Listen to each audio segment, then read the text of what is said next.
Hey, good morning. Hold on. Listening to some Tupac. I'm your host, BKP. Yeah, I'm gonna have a playlist. So when I go in, that's right. That's just the way it is. I see no changes. That's right.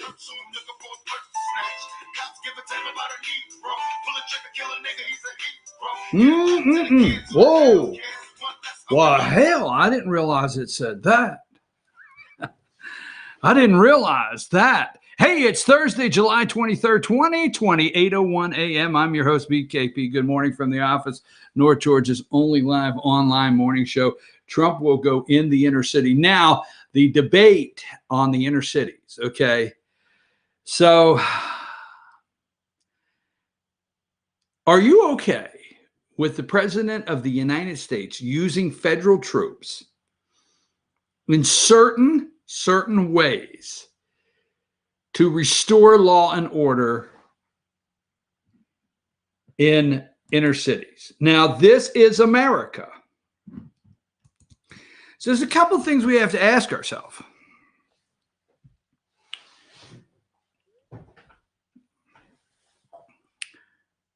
Do we need to try to take back the inner cities? Or just allow the internal decay? Now, the same Democrats that are yelling, and we'll get into this in a minute, okay, but the same Democrats that are yelling that Trump is going into Portland. Now, the mayor, Wheeler, goes to downtown Portland to be one of them there. Okay, give me number 9. Okay, Portland ending cooperation with federal law enforcement. Well, that's one tough mayor, Portland, Oregon. Okay. Now, regardless of what you may think, even in the inner cities, okay, right in downtown, there are private business owners. There are private real estate companies that own these big buildings, or corporations that own these big buildings that rent office space that their tenants can't get to. Okay. There's a whole list. You can take hours and hours to work on this. But the question is, there's two sides to look at here. Now, obviously, in the Constitution of the United States, we do not want to see our military turned on our people. I get that. Okay. Is there a part where you say we have no choice?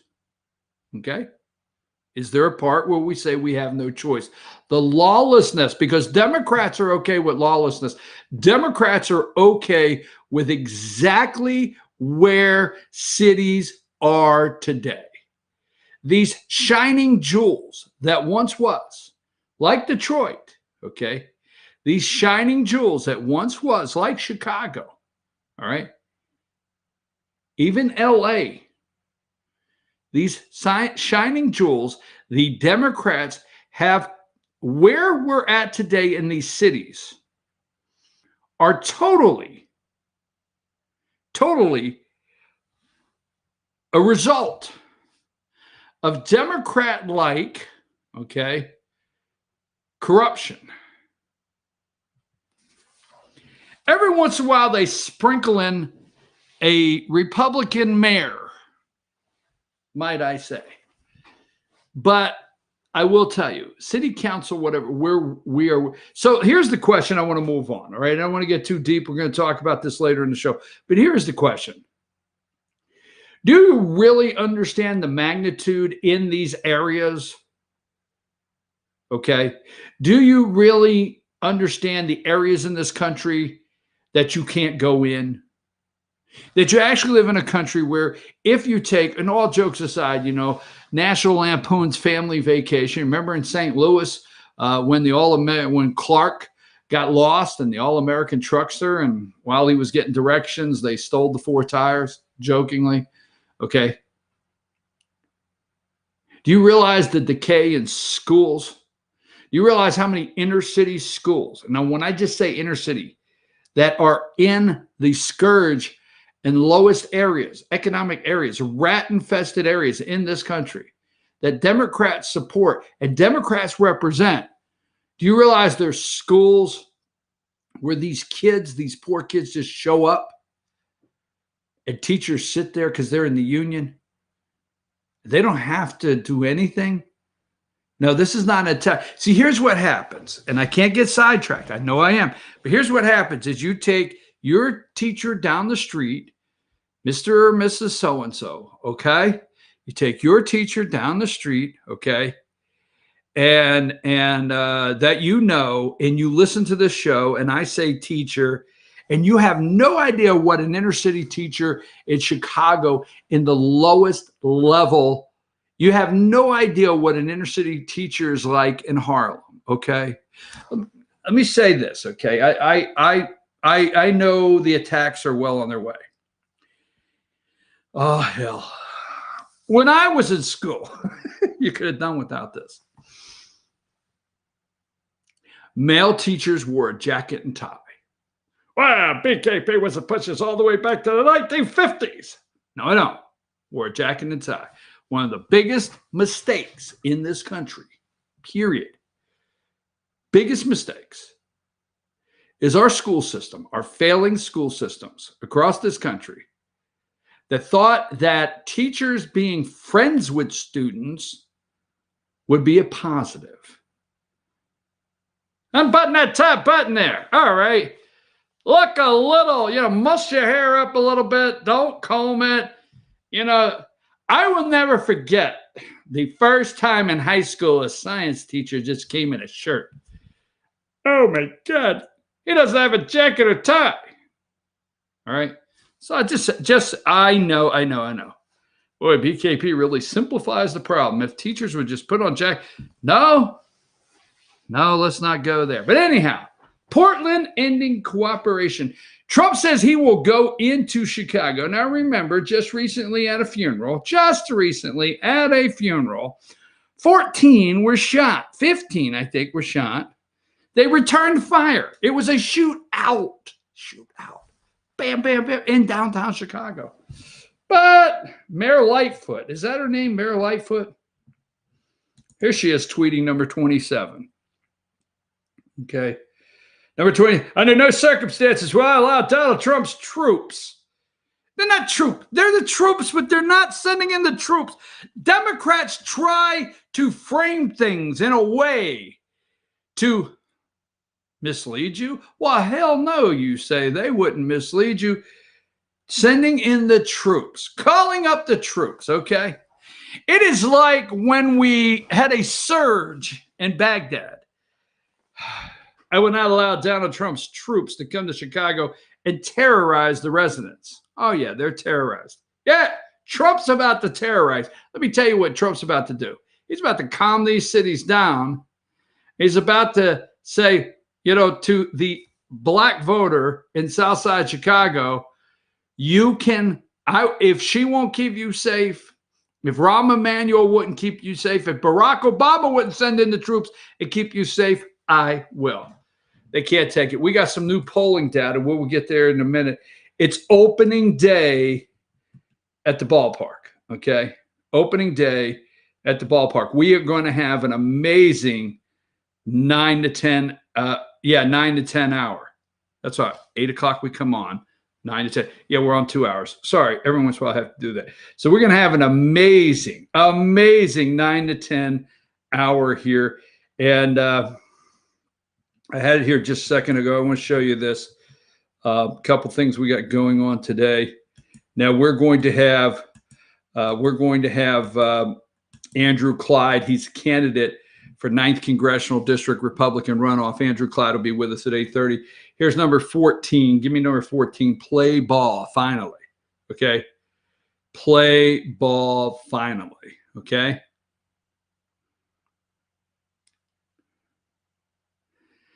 Folks, it's the top of the 10th. Tie game, top of the 10th. Going into extra innings. Runner on second. The Braves send up a pinch hitter. a pinch hitter, okay, as the crowd roars. What's wrong with that? I'm going to get into a little bit of baseball because it's America's game. Give me number 42. Now, for those, I'm not going to get stuck on baseball. So if you're not a sports fan, this is about America, damn it. America, stay with me. Don't leave. But he's talking about baseball. Stay with me. This is America's game, America's pastime. If every damn kid in the United States got a baseball glove when they were 4 years old, it'd be much different. What the hell? Everybody. I just can't believe there's not a kid in the United States that doesn't get if they want to do a stimulus package, throw in a baseball glove. Every kid, boom, $1 trillion package. Hey, let's get the baseball glove factories going because every kid in the United States gets a baseball glove when they're 4 years old. And the baseball. Can't have a glove. And oil. And know how to wrap it up. I am so out there. I don't know if there's any coming back. I mean, if I look at a kid 7 years old and I say, hey, little boy, come here. Now, I'm not Joe Biden. Damn it. Don't treat me like I'm Joe Biden. Come here a minute, kid. So if I tell a little kid, come here, I say, do you know how to break in a baseball glove? If they look at me and say, no, but I can play Mario Kart. What the hell? Oh, I can tell you every damn thing wrong with this country. You can't break in a baseball glove? Every 8-year-old kid should know. They should be going to bed with dreams at night of first practice with their baseball glove under their pillow, tied with a belt, all oiled down, baseball in the middle, ready to catch it the next day at practice or not catch it. I promised I wouldn't get sidetracked. Here it is, number 42. First designated hitter ready to see it in the National League. Oh, my heart. Now, I make fun, and I have fun with my Braves fans, friends that are Braves fans.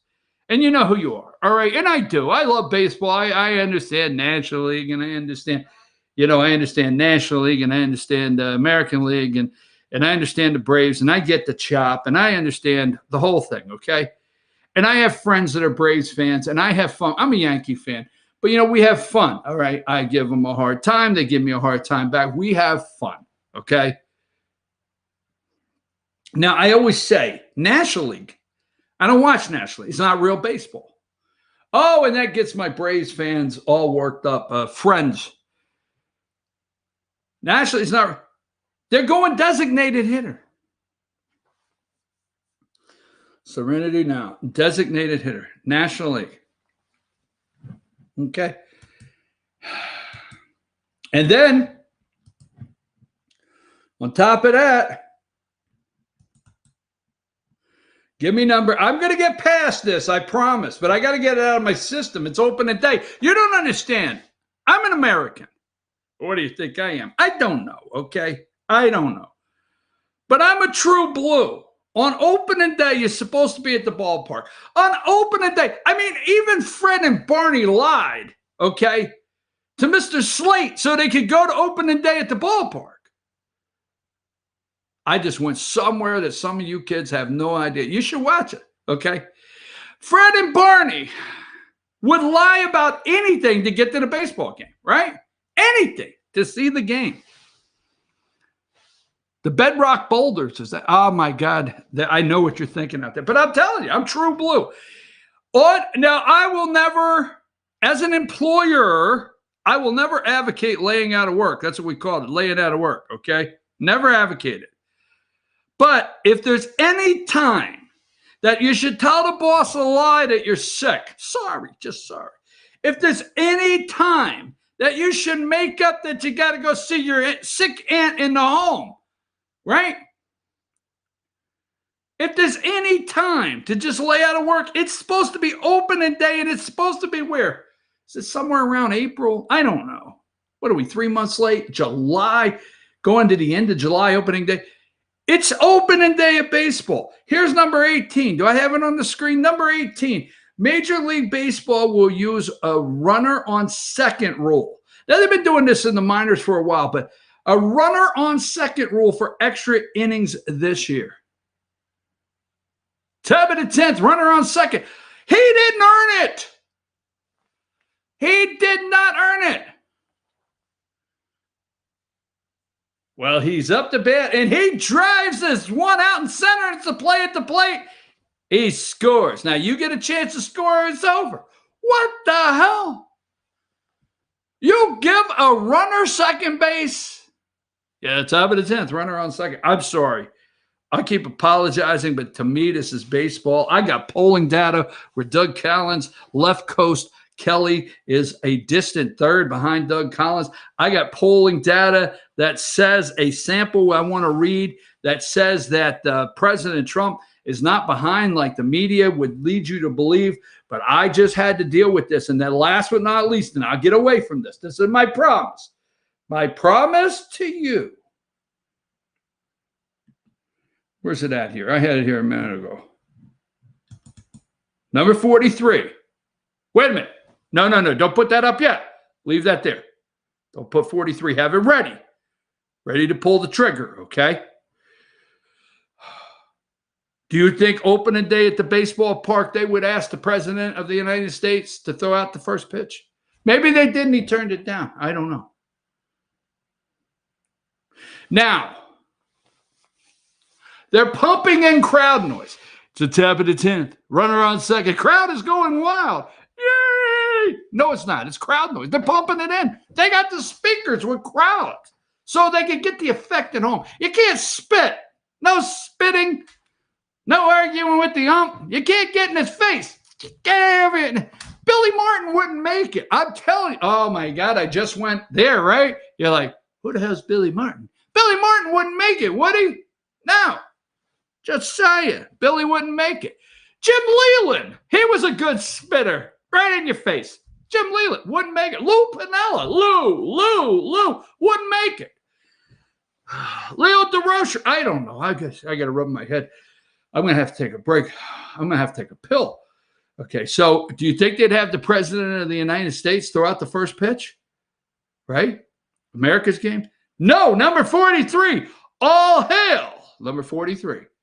King Fauci. King Fauci will be throwing out the first pitch. Yes, King Fauci to throw ceremonial first pitch. You remember when Barack Obama wore his mom's jeans all the way up to his armpits? He looked like Stevie Urkel, and he threw out the first pitch, and he's a lefty. Just saying. Now, I wonder, they're pumping in the crowd noise, right? Pumping in the crowd noise at the baseball park. I wonder if they had Trump do the first pitch, if they would have that crowd noise mix of boos and yays. Would they be up there saying, well, we're trying to make this realistic, so let's do like a 50-50 boo, yay, cheer. All right. Has anybody told you, give me number 2. I'm going to give you something nobody's talking about really quick, because we got a lot going on today. We're going to have a really hot 9 to 10 o'clock hour that you can't miss. This is Greg Abbott. He is the governor of Texas, and this is Muskie. This is Elon Muskie, okay? Muskie went down to Texas, all right? He went down to Texas. You remember Muskie said, Elon Musk said, Texas, here I come. The only thing missing is Muskie should have had a cowboy hat on. But they're not talking about this. Number 1. Give me number 1. We'll move right out of this. Tesla picks Texas for its largest auto assembly plant. And Elon Musk says the 2,100-acre site along the Colorado River will be an ecological paradise. Okay? Employ 5,000 workers in Texas. So while the corona is escalating out in California, the Muskie is going west. East. California going east, this way. Muskie is headed to Texas. He has said, I will, damn it. I will. Give me number 3. Go to Texas. Here's some American principles breaking. Just released a poll of 10 battleground states. Trump holds narrow leads in Georgia, Michigan, North Carolina, and Pennsylvania. Okay. Now I have that polling data. We're going to go over it. Now, I have not all of a sudden just loved polling data, but This is a sample. This is a sample like none other. Now, you have read polling data, Fox News. Now, here's the reason why. Okay, I'm going to go with Doug Collins right now, and I'll get into the president in just a minute. Okay, give me number. This is out of this polling data in Georgia. Number 4. Okay, there's a 701 sample. All right. Now, the thing is when you break down the sample and you get into it, like 698 say they are likely to go vote, strongly likely to go vote. The sample is different. Now, MSNBC, the other day Trump said, I don't like Fox anymore. Fox has got problems, okay? MSNBC and CNN love not just to run their own polls. They love to run a Fox News poll. Chris Wallace last Sunday, Mr. President, while you're sitting here, you're the first to hear it. Nobody else. And I'm going to put it on TV right in front of you, whether you like it or not. You're down 49-41 to Biden. Why, Hideaway Joe has got you by 9 points or 8 points nationally. I said it here on Fox, Chris Wallace. Now, I will say this. Fox, their demographic, is that what you call it? I don't know. Independents, okay? Strong Republican, but I understand one of their biggest audiences is independents. So I've always said Fox News's job is to sway independents over to Democrats. Yes. So, but they love to play the polling, okay? And when you get into the samples of the polling and you start reading the question, because we're going to read some of the questions on this polling, okay? But you start reading some of the questions on the polling, all right? You see the sample is like 26% or what, Republican, and the balance is Democrat and stuff like that. So the polling is skewed. This polling is pretty good. Now, I didn't come all of a sudden, I want to say this again to be a little redundant.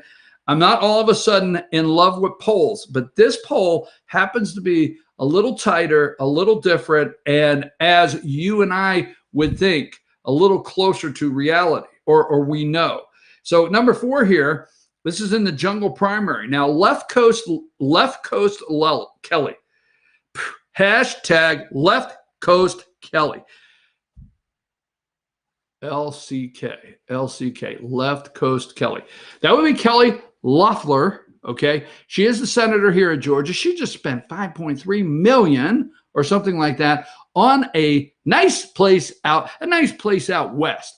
All the way to the left coast in Los Angeles, California. Maybe the perfect place to put the tie and have some of the lefties out there on the left coast, show up. Fundraisers, you never know. Maybe some Hollywood type show up. Even maybe Stacey Abrams. I don't know. I'm just saying it. 5.3. Now, I'm not highlighting or taking the task of financial success. I'm an American. I love financial success. Hard work. I love it. Financial success. We're not doing that.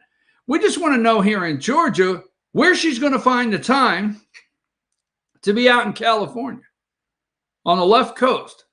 Where's she going to find this time? She's supposed to be the senator here in Georgia working for you and I. So anyhow, this poll, same poll that has the president where we think he really is, as opposed to CNN, MSNBC, or Fox, Doug Collins is 28.79. Matt Lieberman. Now, that's Joe Lieberman's son. Joe. Remember Joe? Jewish Joe Lieberman. Easy.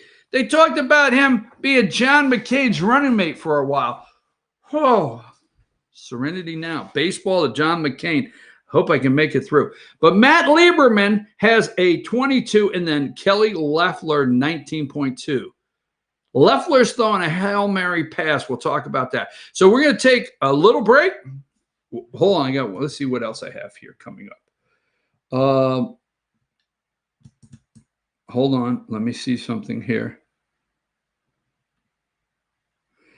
Number 41, federal agents hit Portland mayor with tear gas. Well, that's the saddest damn story I ever heard.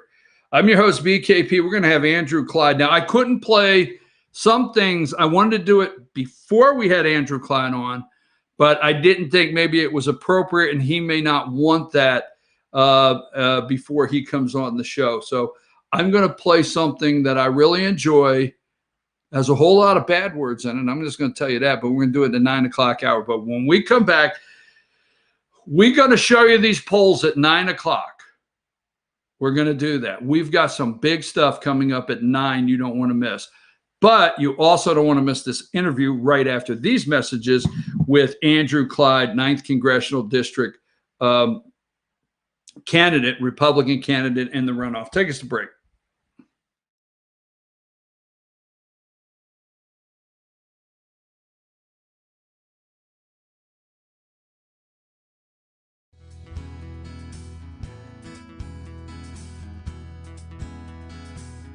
Hello, my name is Chad Watkins. I'm the manager at Larry's Body Shop. We are a family-owned and operated business and have been serving the North Georgia area since 1978. We are located at 1216 Progress Road in Ellijay, Georgia.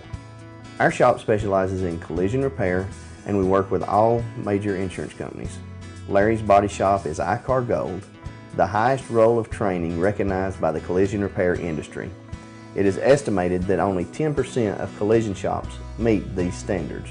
Our shop consists of state-of-the-art equipment such as laser measurement system, down-drive spray booth, spot and MIG welding equipment. All of our paints are mixed on site so that we can guarantee your paint to match every time. I know that having an accident can be a stressful event. We take pride in making sure our customers are satisfied with the repair of their vehicles. Our waiting area is clean and comfortable with free Wi-Fi and refreshing beverages. So if you're in an accident, stop by and see us at Larry's Body Shop. Circuit World has 9-piece living room packages at incredible prices. Get this stylish sofa and love seat, 3 tables, 2 lamps, 43-inch 4K TV, and stand, all for only $1699.99 or $129.99 a month. Or get this 9-piece living room and reclining sofa and reclining love seat, now only $1999.99 or $149.99 a month. These packages are amazing. Stop in today at one of our 5 locations and get the furniture you've always wanted at Circuit World.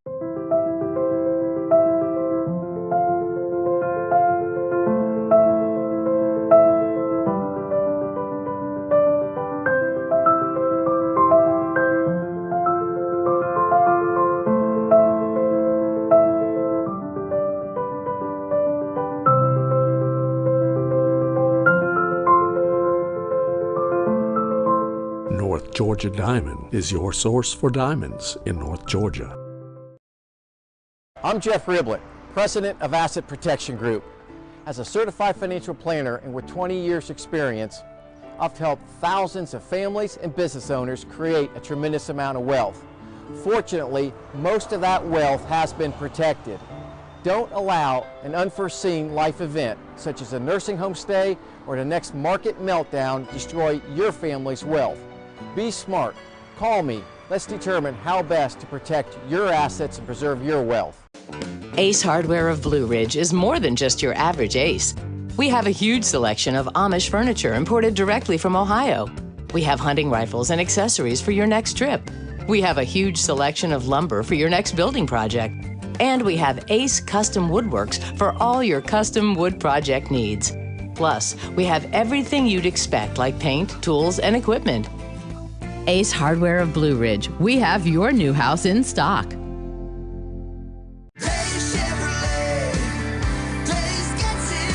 The Chevy inventory is rolling in again, and Days Chevrolet in Jasper is discounting them deep. North Georgia's #1 truck, the Silverado 1500 Crew Cab, discounted up to $8,000 off. Plus, get huge savings with 0% financing for 84 months on every Equinox and Trax. Everyone's been waiting for these Chevys, and we've got them for less at Days Chevrolet in Jasper. Days Chevrolet. Days gets it done. Find new roads.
Hey, folks, we're back. I'm your host, BKP. Good morning from the office, North Georgia's only live online morning show, Thursday, July 23rd, and it's 8:33 a.m.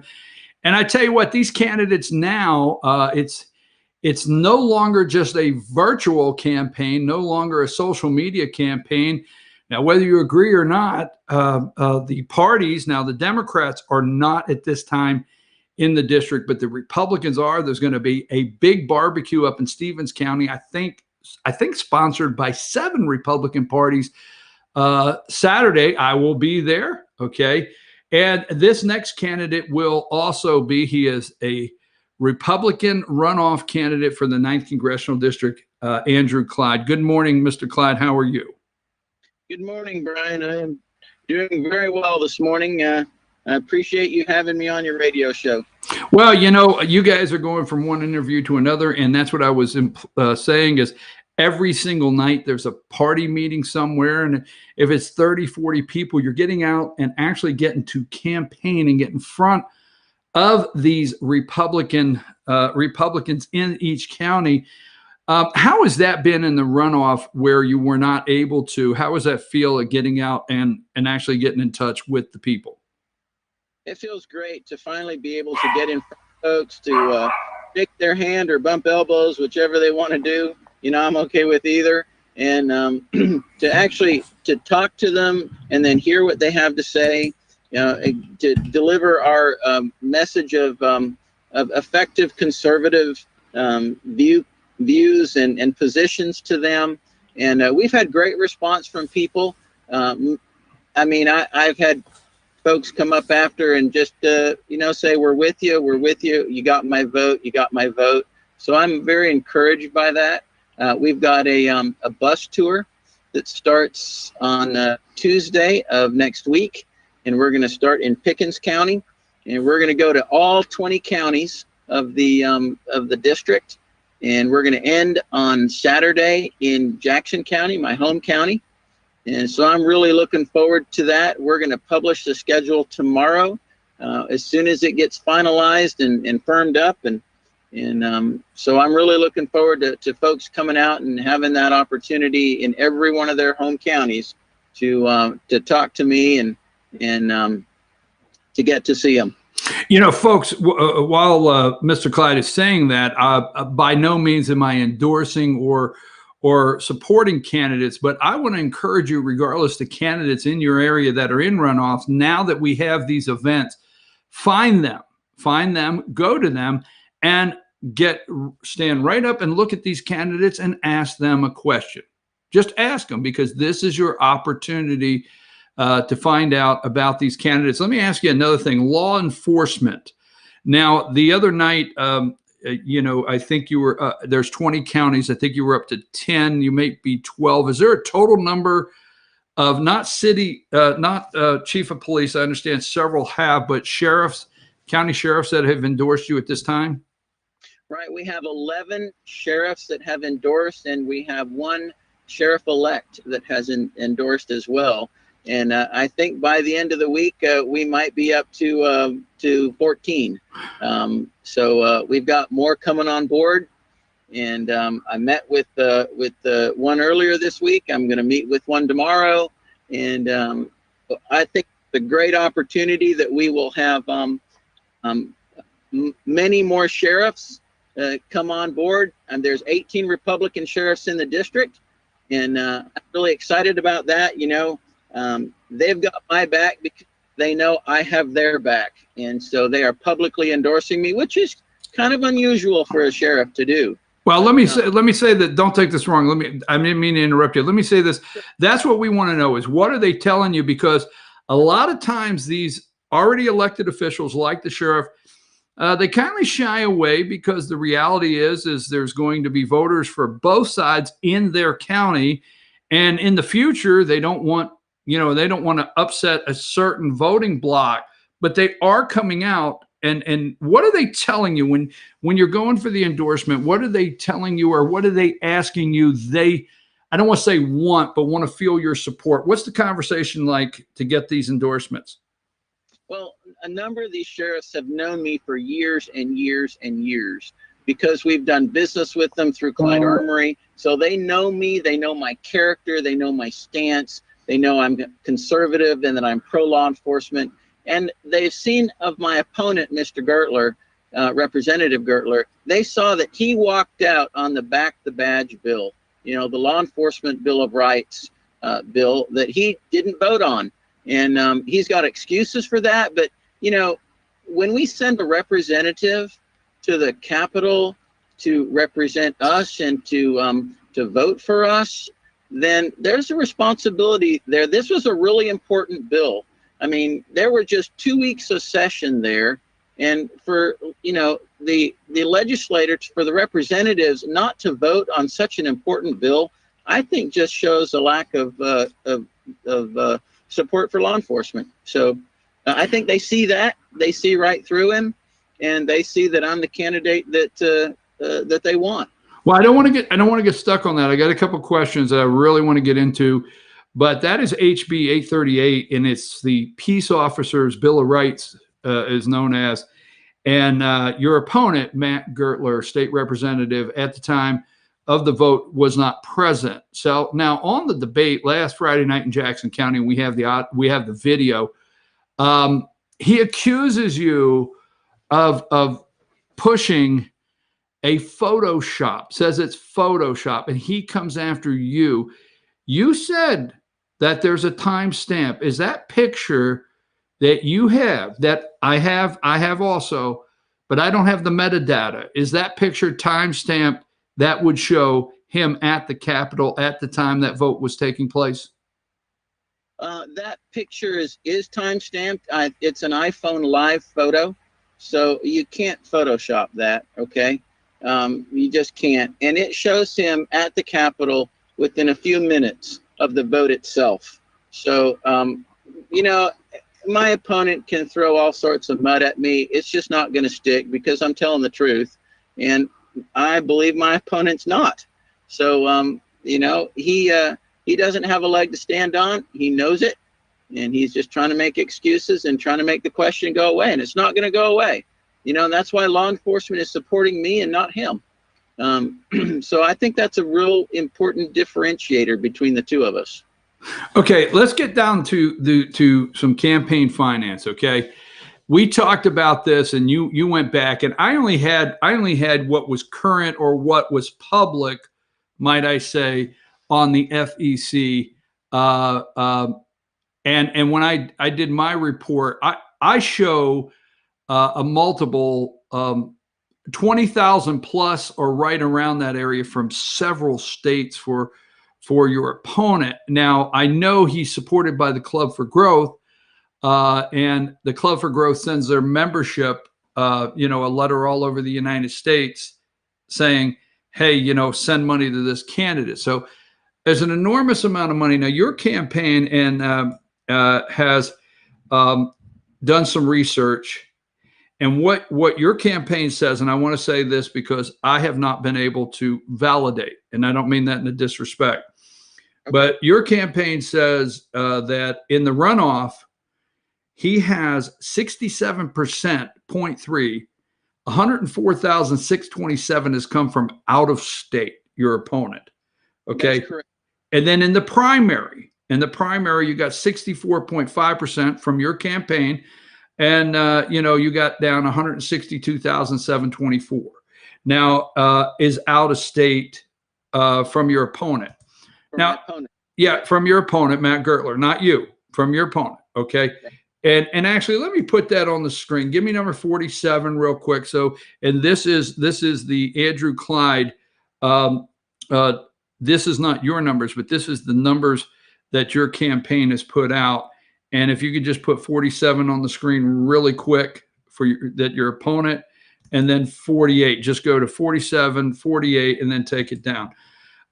Let's talk about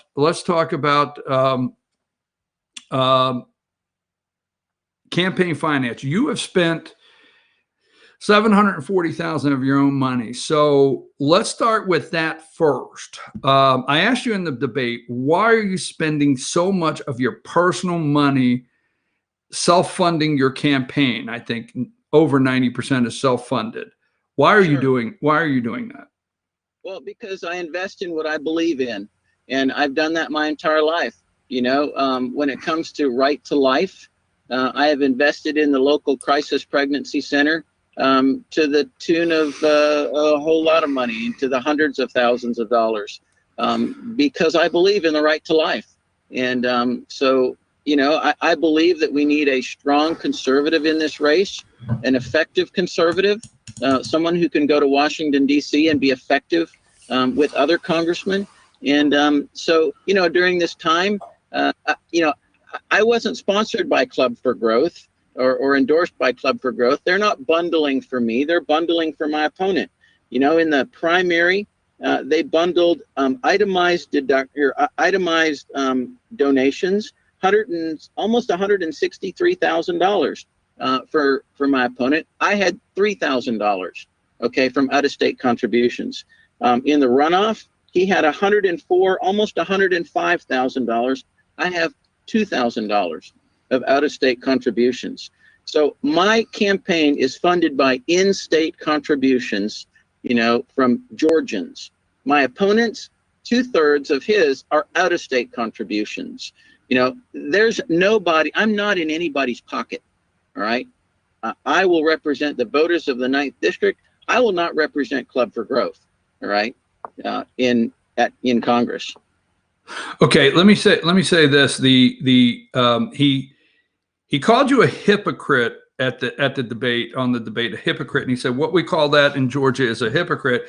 And let me get this framed up. You took on the IRS, and many of our viewers already know your story, and we'll give you an opportunity to tell people where to go get your story and what you took on with the IRS. But you took on the IRS. It's over $900,000. You got your money back from the IRS after a lawsuit. A bill has been with your name on it, signed by the President of the United States, and very passionately, Congressman Doug Collins pushed it through. Now, but the point is most people know your story with the battle of the IRS. Now, he claimed you sell, and I want to see if I have this right, okay? He claims that you sell Clyde Armory to the IRS, and that's, you know, hypocritical, hypocrisy or whatever. So you have a general service agreement with the federal government. And go ahead. That's correct. Well, it's called a General Services Administration, or GSA contract. Right. All right. They call the federal term is actually a schedule. It is a competitively. Wait a minute. We're seeing if I get it right. Hold on just a second. I want to see if no, what I'm saying is I want to see if because I listened to this during the debate and I went back and did some researches. So a general services agreement that you have with the federal government, and what that is that's a competitive bid that your company has entered into, and you got awarded this agreement. But it's really not a total purchase agreement. It just says that any federal agency from this point on, you are qualified, your company, they could call up Clyde Armory, regardless of who they are, and, you know, and say, the federal agency say, we would like to order X, and you can't discriminate against any one agency and say, oh, I won't deal with you. You have to deal with everyone in there. Am I close? You are exactly on. And this schedule is for specific products that they competitively bid. And in our case, it's like optics, slings, and some parts. Okay.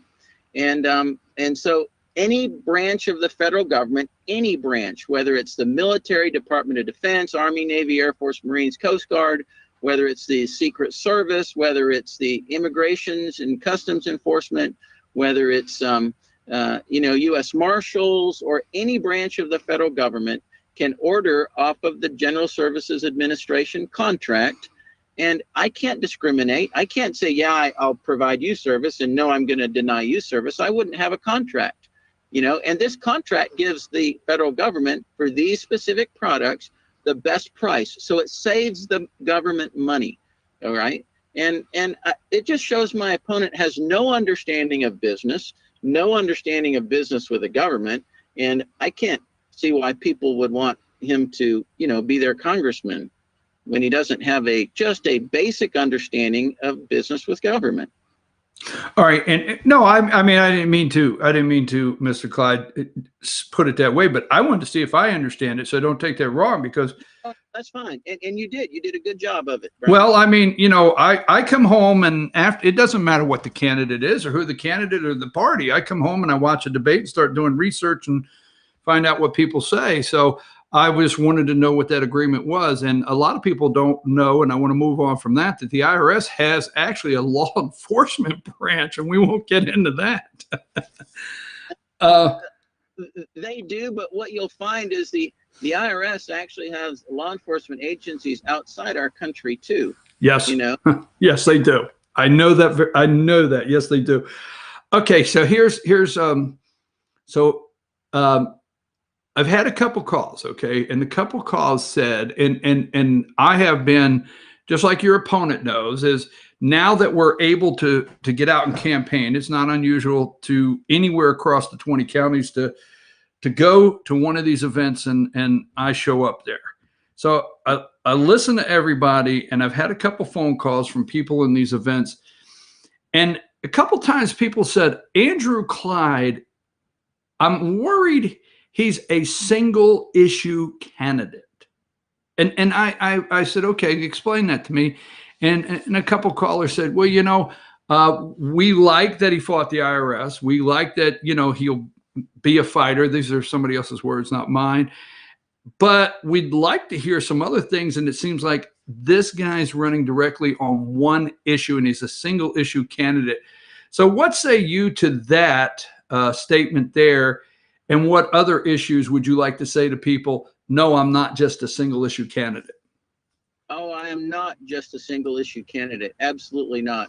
I mean, we have the issue of right to life. I am ardently pro-life from the conception to natural death. There's a pro-Second Amendment. There's no one who knows the Second Amendment better than me. I mean, I've been defending it for 30 years, and I will staunchly defend it and help restore it if I get to Congress. When it comes to immigration, I'm completely with our president for building the wall and for having legal immigration and no path to citizenship for illegal immigration. When it comes to, farming is the economic engine of the 9th District. So it's very important that you understand the economic issues that farmers deal with. And one of them is the waters of the United States, all right, where the Environmental Protection Agency is trying to regulate every solitary body of water down to a stream and a puddle and a drainage pond, all right, which is just wrong. So I understand the waters of the United States issue that the farmers deal with. So taking on big government and reducing regulation is a major issue in the 9th Congressional District. So that's in supporting the president's agenda is also a major issue that I think quite qualified to deal with. And my fight with the IRS shows you that I am a fighter who knows how to win against big government, and I think people want that in their congressman. Well, let's go back to, I get a couple calls during the day. Let me give you the second one. Now, I understand I don't like to call our founding fathers going down, or getting in the weeds, because it'd be great to just have conversations about our founding fathers. But, we out here feel the original intent was to go represent and come home and go back to work. That's right. Representative was not supposed to be your job. It wasn't supposed to be your main job. You were represent, come back, go to work, or go back to the farm, whatever it may be. Yes, sir. That being said, you are a business owner. You do. I need to know a couple things. Here's the questions I get. Do you do business internationally? And I'm going to give it all three. Do you do business all across the country? And 3, if elected, how will you handle running your business as the congressman? Okay. We are a national business. Okay. We deal with all the states of the union and the territories of the union if they so choose to deal with us. We are not an international business. All right. So I don't know where people, we're national, not international. Okay. And then the way that you handle business is, you know, before I even considered running for Congress, I went to each of my primary employees and I said, hey, if I do this, will you stay on and run this company for me, because it's going to be in your ballpark? And every one of them stood up and said, absolutely, I will do whatever it takes to run this business and protect the employees' jobs in this company while you go off and run for Congress. So I would have to step away from the business. And that's, you know, that's as is required by the ethics in Congress. So you have a management team put together, ready to go, and the people, the voters of the 9th District, would not have to be concerned on whether you're busy on the floor making a decision to vote on something or making a decision at Clyde Armory. That's correct. That's correct. Okay. One last, go ahead. This campaign has given me a great, forerunner to that, because I haven't been at Clyde Armory much at all. I've been out on the campaign trail. Well, I guess there is some, there is something to be said that, I was going to say, I don't think you're spending any time or much time there at all now, because I see both you and your opponent out all the time. One last question to close, and it's not really, it goes back with the law enforcement and their support. You have, there was nine total. So you and your opponent would bring it down 9-8, and then 2 have not publicly. So I think we're at, if my math is correct, the remaining 7 candidates, 5 have publicly endorsed you, and 1 being State Senator John Wilkinson up in the 50th District. What are these former opponents saying to you, and why do you think you have the majority support of your opponents in this runoff? Well, it's not just that my opponents have come out and endorsed me, but we've actually had 3 of them come on board the campaign and say, we want to work with you because we think, that you are truly the most qualified of the candidates, and we want to see you win. So we've had Maria Strickland, we've had Kelly Weeks, and we've had Ethan Underwood come out, officially endorse, and then join and work with us on the campaign. And that's been a great thing to see, that they've really, really helped us out in speaking out for me and defending me in different areas. So I've been really, really blessed with that. And it's because they see me as the right candidate. Well, let me say this, John, everything folks I'm saying out there, you can go check for yourself. Okay. I'm not just saying things to pump anything up. The facts are there. Go look at the last several elections for Georgia State Senate 50 for State Senator John Wilkinson. You will see he's very well liked in the 50th. Okay. He's very well liked as a state senator. People like him, but let me say this. I know him well enough that endorsement didn't come easy, and he made sure he felt good, because State Senator John Wilkinson just does not give out an endorsement. His district's too important, the people to him, just to back somebody. So I don't want to say how tough was that, but what was some of the things with you and the state senator to get that endorsement from him? Well, it was a long conversation over, or a number of conversations over a number of weeks. And we sat down and had lunch last Friday after he had thought long and hard about it. He examined my record. And I just want to quote what his endorsement says. He said about Andrew Clyde, he said, his Christian commitment, military service, and support for our first responders is impressive. I believe he will make the tough votes and support our president and our farmers. He has my support, ! John Wilkinson is an amazing man. He has done great things for his district as a senator. And to have this endorsement, I am very humbled to have such an amazing endorsement from Senator Wilkinson. And so I would hope that everyone out there who supports Senator Wilkinson would look at this and say, you know, my senator has looked at Andrew Clyde under a microscope, and he supports him, so I will too.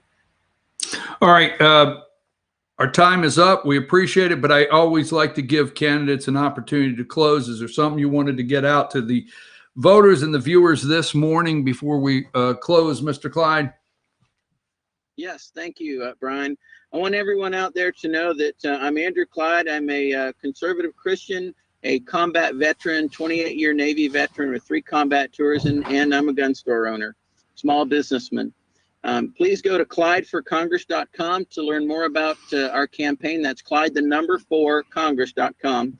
You can see my Fox News interview that in 5 minutes will tell you the whole story of the IRS, what happened to me with regard to the IRS. So I ask for your prayers. I ask for your vote. Thank you very much, Brian, and Soli Deo Gloria. All right, we appreciate it. Thank you very much, Mr. Clyde. We will see you Saturday along with the other candidates up in Stevens County. You have a great day. We know you have a lot of interviews to do, so we'll let you go now. Thank you for joining us. All right, you're welcome, sir. All right, folks, give me number 45 on the screen, please. We just want to let you know, a little note here, that Matt Gertler, this is the opponent, number 45, his opponent, State Representative Matt Gertler. You know, I'm not going to question, you know, Mr. Gertler made a commitment for Tuesday morning and then late Monday night said he had a prior commitment he had to make. Yesterday, they sent me a message saying he was busy with voters right now and he could not reschedule. But we do want you to know out there, if anybody is a Matt Gertler supporter and you just listen to this conversation, he has been invited, okay, to be on the show. All right. So we'll get back with him. Maybe we can get a sit down with him Saturday. He is very busy. Both of them are. Okay. And when they're on the show, my opinion is that they're taking the time out for you, not for me. Okay. So maybe Saturday up at the Stevens County barbecue, I will be able to sit down with him, maybe do a video for about 15 minutes if he has that, and do a video with him that we can play Monday. So I'm your host, BKP. We'll be right back. Now, when we come back, we're going to talk little baseball, but we're going to talk more about the president's cognitive functions. We got a lot to go over. Stay with us. Be right back.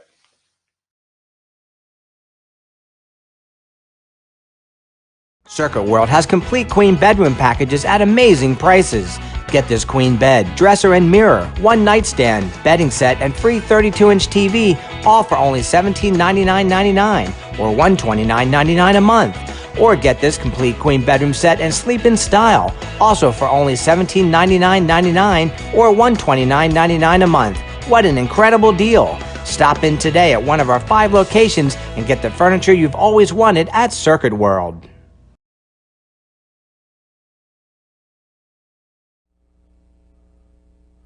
Hello, my name's Kevin Johnson. I'm seeking the office of Chief Magistrate Judge on August the 11th. I would like to start out by thanking everyone who voted for me on June 9th. I need every one of you to vote again on August the 11th. Gilmer County has not had to elect a position in the Chief Magistrate's office in over 2 decades. This is a very important position to be filled and voted on. I would also like to encourage those who voted for other candidates to strongly consider me, review my experience in education. I have that experience and the ability to run this office. As most of you know, experience matters. My experience is that I am a retired Georgia State Patrol Post Commander with over 30 years of law enforcement experience. I have over 4,000 hours of police officer standard and training. I'm trained in courtroom testimony, courtroom procedures, arrest warrants, search warrants, and affidavits. I also have training through Columbus State University and Truett McConnell College. I have training through the FBI Leadership and Command Training Facility in Atlanta. Where this experience matters, how does it matter? As many of you know and are concerned as just as I am, a couple in St. Louis who lawfully owned and possessed weapons had them taken away from them via search warrant. That search warrant is issued from a magistrate judge. I can assure you that any arrest warrant or search warrant that is issued from the magistrate's office, as I am your chief magistrate judge, will be heavily scrutinized and will be within the boundaries of the law. I will not violate somebody's constitutional rights, nor will I sign off on any warrant that does. This is where experience matters from day one, when decisions must be made and there's not enough time to review those decisions. So again, I would humbly ask in closing that you vote for me on August 11th.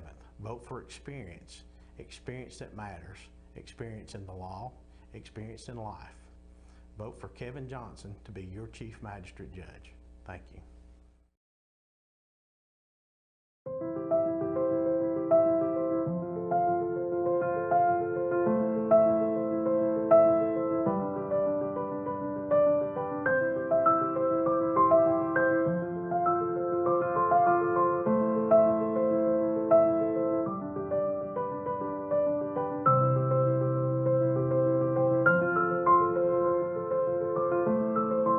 North Georgia Diamond is your source for diamonds in North Georgia.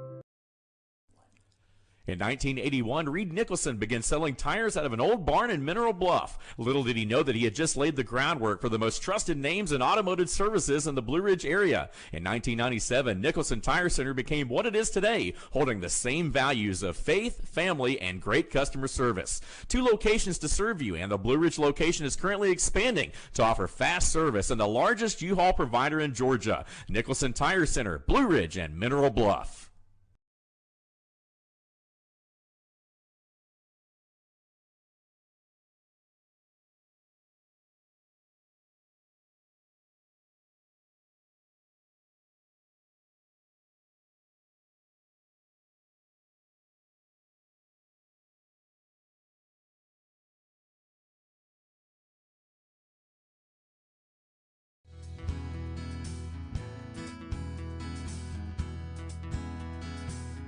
Hello, my name is Chad Watkins. I'm the manager at Larry's Body Shop.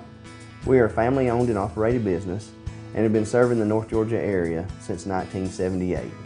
We are located at 1216 Progress Road in LOJ, Georgia. Our shop specializes in collision repair and we work with all major insurance companies. Larry's Body Shop is ICAR Gold, the highest role of training recognized by the collision repair industry.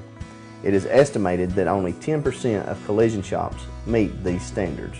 Our shop consists of state-of-the-art equipment such as laser measurement system, down-drive spray booth, spot and MIG welding equipment. All of our paints are mixed on site so that we can guarantee your paint to match every time. I know that having an accident can be a stressful event. We take pride in making sure our customers are satisfied with the repair of their vehicles. Our waiting area is clean and comfortable with free Wi-Fi and refreshing beverages. So if you're in an accident, stop by and see us at Larry's Body Shop.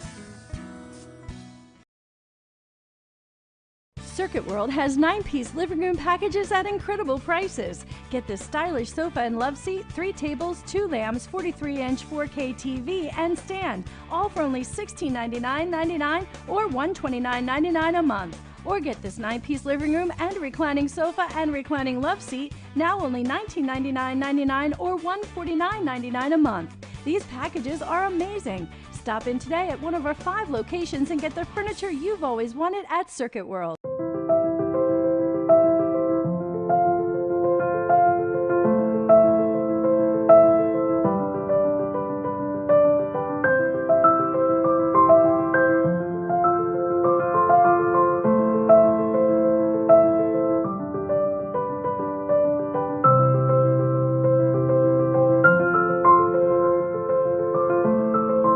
North Georgia Diamond is your source for diamonds in North Georgia. I'm Jeff Riblett, President of Asset Protection Group. As a certified financial planner and with 20 years experience, I've helped thousands of families and business owners create a tremendous amount of wealth. Fortunately, most of that wealth has been protected. Don't allow an unforeseen life event, such as a nursing home stay or the next market meltdown, destroy your family's wealth. Be smart. Call me. Let's determine how best to protect your assets and preserve your wealth.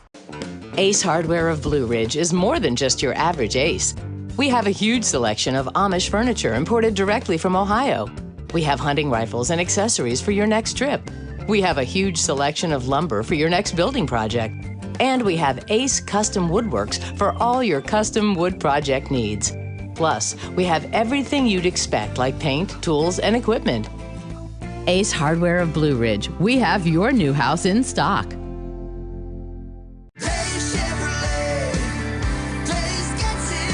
The Chevy inventory is rolling in again, and Days Chevrolet in Jasper is discounting them deep. North Georgia's #1 truck, the Silverado 1500 Crew Cab, discounted up to $8,000 off. Plus, get huge savings with 0% financing for 84 months on every Equinox and Trax. Everyone's been waiting for these Chevys, and we've got them for less at Days Chevrolet in Jasper. Days Chevrolet, Days gets it done. Find new roads.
All right, folks, we're back. I'm your host, BKP. Good morning from the office. North Georgia's only live online morning show, Thursday, July 23rd, 2020.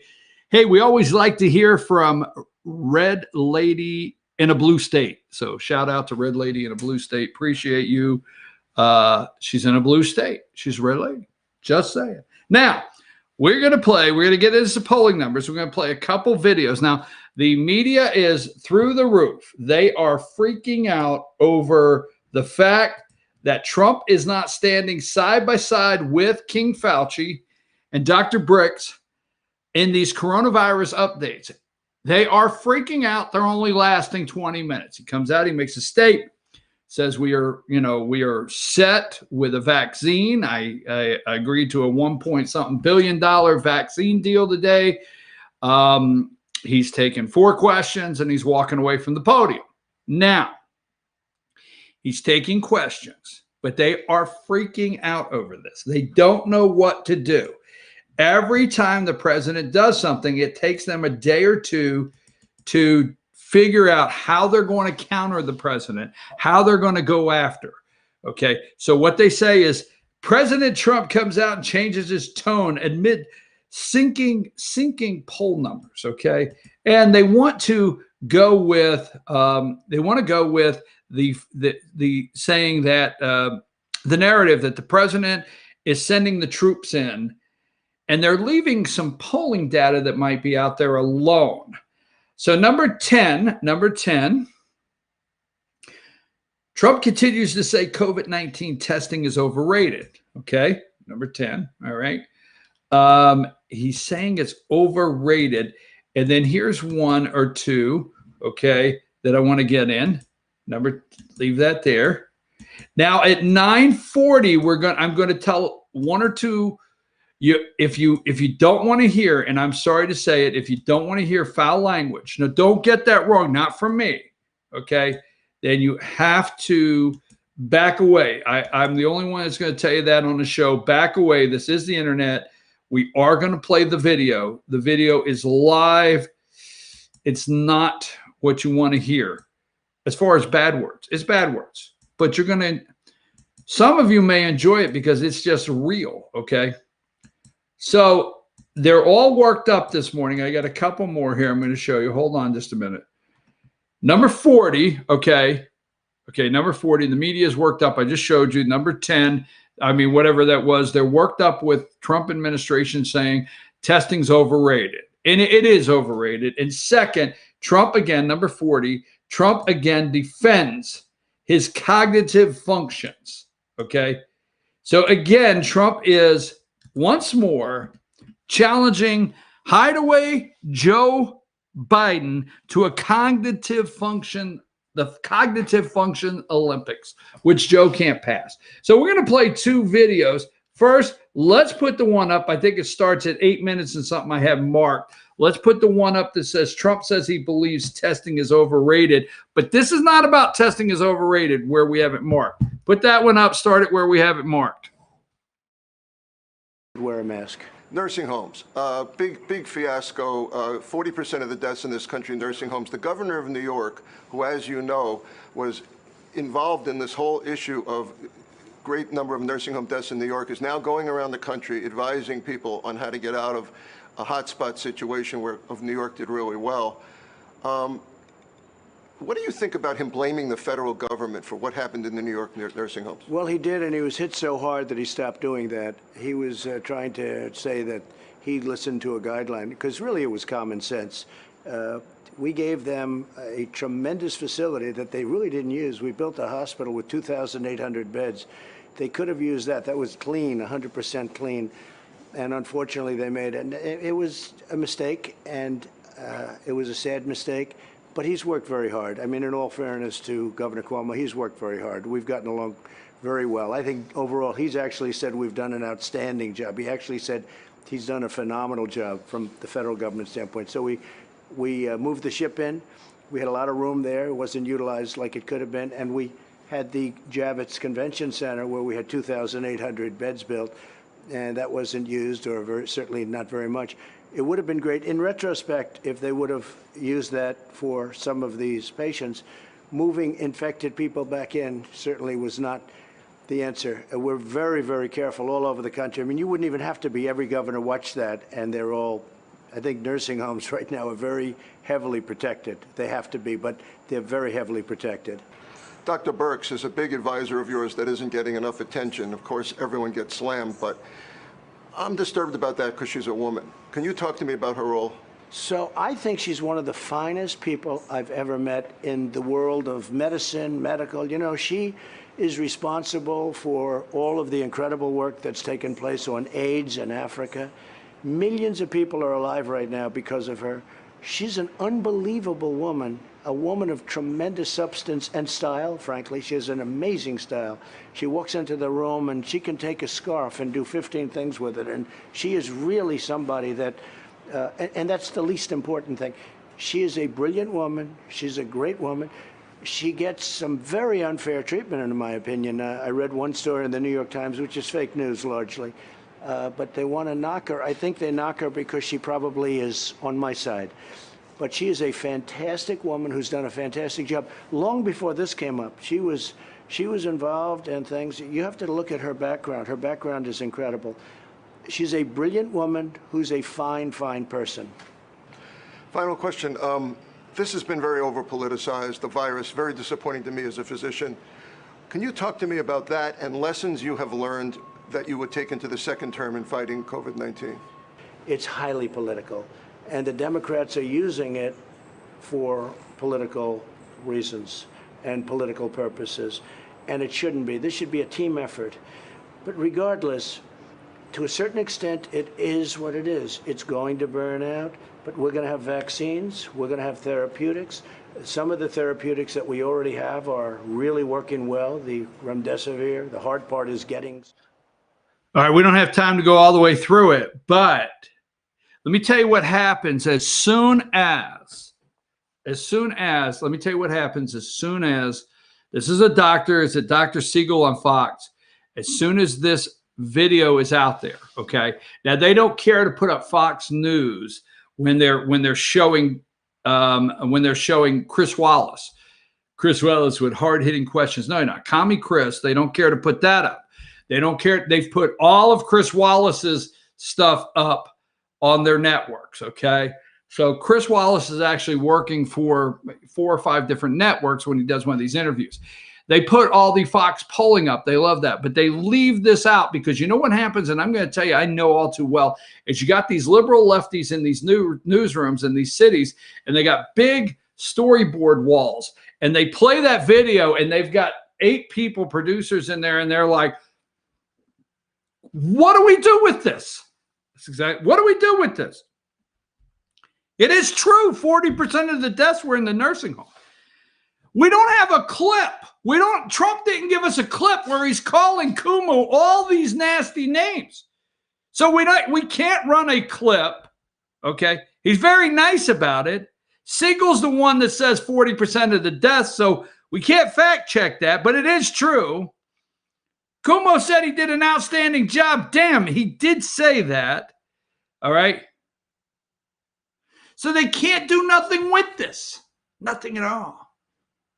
It sends them through the roof that they can't do anything with this because we know now that Cuomo's on a national tour, okay?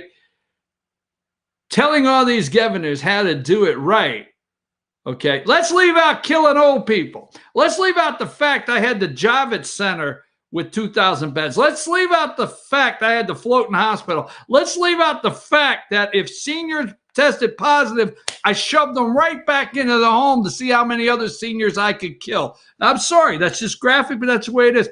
Dr. Bricks, they want to go after, King Fauci. Hey, I believe she's one of the finest people I've ever met. They're not getting the answer here they want in this interview. I think she's on my side. It's been politicized, okay? So this right here is unusable. This is what they call unusable because it is now to make fun of the president. Trump touts his mental fitness with the same. This is where he's challenging Joe Biden to the mental fitness Olympics here coming up, and Joe will not take it. His people are like, oh crap, if we get him out of here and he has to take this test in public. So go to the next one, start it when I say, and come back when I say come back, because we do have a limited amount of time.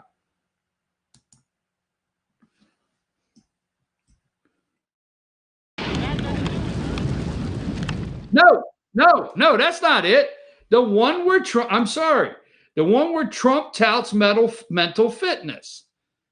Not that.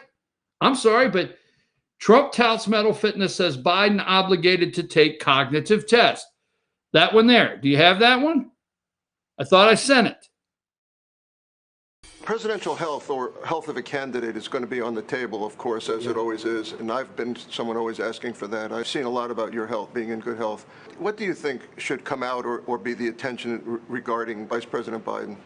Well, I think we have to be in good health. I'll tell you what, this is a very important job, to put it mildly. There's nothing like it. And I will also say, and I think I've had to work harder than others because I've been attacked from fronts that nobody ever got attacked on, with fake investigations, fake Russia, Ukraine. I mean, nobody's gone through, and yet I've done more than any president in the first 3 years in history. There's no president that's done what we've done with rebuilding the military, the judges. We'll be up to almost 300 judges, including 2 great Supreme Court judges at the end of this term. So it's really something that's been great, but you need stamina, you need physical health, and you need mental health. And because you have so much fake news, every once in a while you'd say, first they'd say, he wants to take over the world, he's going to take over the world, he's a dictator. The next day they'll say, he's crazy. The next day they'll say, oh, he's incompetent. The next day they'll say something. So the last time I was at the hospital, probably a year ago, a little less than a year ago, I asked the doctor, I said, is there some kind of a cognitive test that I could take? Because I've been hearing about it, because I want to shut these people up. They're fake news. They make up stories. I mean, like, I'll do an interview with you. I didn't say you can't ask me about this. I say, ask me anything. I did one with Chris Wallace. He was nice enough to say, he said, I just want to tell the audience there was no question that's off bounds. Okay, and he's a tough cookie, and it was a good interview. I liked it. I enjoyed it. And it was good. But I didn't say, you can only ask this, you can only... We have to be sharp. If you're in the office of the presidency, we have to be sharp. So they were saying all these different things. It was going all over. Whichever stuck. None of it stuck, fortunately. But one of the reasons it didn't is that I took a test. I said to the doctor, it was Dr. Ronnie Jackson, I said, is there some kind of a test? An acuity test. And he said, there actually is, and he named it, whatever it might be. And it was 30 or 35 questions. The first questions are very easy. The last questions are much more difficult. Like a memory question, it's like you'll go person, woman, man, camera, TV. So they say, could you repeat that? So I said, yeah. So it's person, woman, man, camera, TV. Okay, that's very good. If you get it in order, you get extra points. Okay, now he's asking you other questions, and then 10 minutes, 15, 20 minutes later, they say, remember the first question? Not the first, but the 10th question? Give us that again. Can you do that again? And you go person, woman, man, camera, TV. If you get it in order, you get extra points. They said nobody gets it in order. It's actually not that easy, but for me it was easy. And that's not an easy question. In other words, they ask it to you, they give you 5 names and you have to repeat them, and that's okay. If you repeat them out of order, it's okay, but you know, it's not as good. But then when you go back about 20, 25 minutes later and they say, go back to that question, they don't tell you this, go back to that question and repeat them. Can you do it? And you go, person, woman, man, camera, TV. They say, that's amazing. How did you do that? I do it because I have like a good memory, because I'm cognitively there. Now, Joe should take that test because something's going on, and I say this with respect. I mean, it's going to probably happen to all of us, right? You know, it's going to happen. But we can't take a chance of it happening. When you're dealing with Russia, and there's nobody been tougher to Russia than me, nobody been tougher to China than me, I can tell you right now, they would love to see Joe Biden instead of Trump. We've taken in billions and billions, tens of billions of dollars from China, which they never gave us anything. Person, woman, man, camera, TV. Person, woman, man, camera, TV. Joe Biden can't do that. Now, wait a minute. Now, this is my joke. This is not real, but like, did you see the shadow in the background that somebody was holding up the card, Mr. President? No, it didn't happen. It didn't happen, okay? So they're going to do a teleprompter, and Joe Biden is probably going to do a cognitive function test with a teleprompter, big screen in the Hideaway Joe basement. He can't do it. No matter how silly it sounds, he can't do it. There's something wrong. President said something's going wrong. This is the one time if Joe Biden was to get in the Oval Office, this is one time he would actually be telling the truth, or not one time he'd be telling the truth, but he'd be telling the truth when they asked when Hunter Biden and the rest of them are ripping off this country once again as fast as they can with China and so forth. I don't know what happened. He'll actually be telling the truth. So let's put up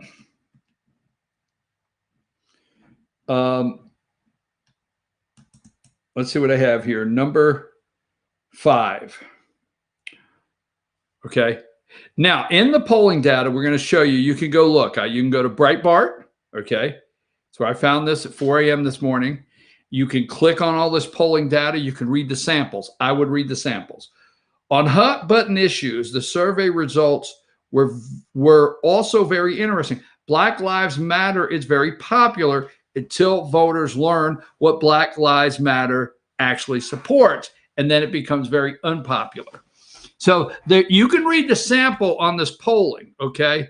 Leave that there just a minute,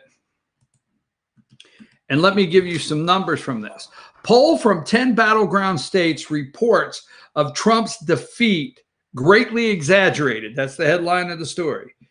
Poll results released Wednesday by American Principles Project and SPRY Strategies found that President Donald Trump leads Biden in 7 of 10 battleground states with a narrow lead over them. According to the poll, Trump is currently leading Biden in Georgia 49-46. Georgia's not in play. Kentucky 60-34. Michigan, Trump is currently leading Biden in Michigan 50-45. Montana 52-42. North Carolina 49-46. Pennsylvania 48-47. And Texas 49-45. Okay? Now, I'm going to pull up Pennsylvania for a reason. All right? So let me get Kentucky. Where's the PA? Hold on. Hang tight, damn it. Sorry, I shouldn't say that, but hang tight. I want to pull up Pennsylvania. Okay, because there is Arizona, Iowa, Wisconsin, Pennsylvania. Now, here's what I want to get at, okay? Now, you could go there and you could look at this because I want to take a break and come back and wrap up the show on something else. But on Pennsylvania, okay, there's 701, okay? Pennsylvania General Election Survey was conducted by IVR interviews and online mobile from July 15th to July 20th. Among the random sample of 700 likely voters, the survey has a margin of error 3.7. It does. All right. So in Pennsylvania, registered voters, are you 18 years old of age? Yes. Okay. They got 700 for 700. Likely voters.